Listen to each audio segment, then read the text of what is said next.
বিশ্বনবী সাল্লাল্লাহু আলাইহি ওয়াসাল্লাম বলেছেন, চার ব্যক্তির জন্য বদদোয়া যারা সুদের সঙ্গে জড়িত। এরকম চার ব্যক্তি কারা? ১ নম্বর, যে ব্যক্তি সুদ দেয়।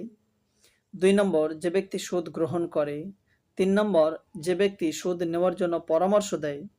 ৪ নম্বর, যে ব্যক্তি লেখক অর্থাৎ সুদ দেওয়ার জন্য লেখালেখির কাজ করে। এই চার ব্যক্তির জন্য বদদোয়া রয়েছে, এদের জন্য ধ্বংস অনিবার্য রয়েছে। সুদের গোনা সম্পর্কে বিশ্বনবী সাল্লাল্লাহু আলাইহি ওয়াসাল্লাম বলেন, যদি কেউ ১ দিনার পরিমাণ সুদ খায়, অর্থাৎ ১ টাকা পরিমাণ যদি কেউ সুদ খায়, তাহলে সব থেকে বড় গুনাহ হলো তার আপন মায়ের সঙ্গে জেনা করার সমান। সে যেন ৩৫ বার জেনা করলো তার আপন মায়ের সাথে।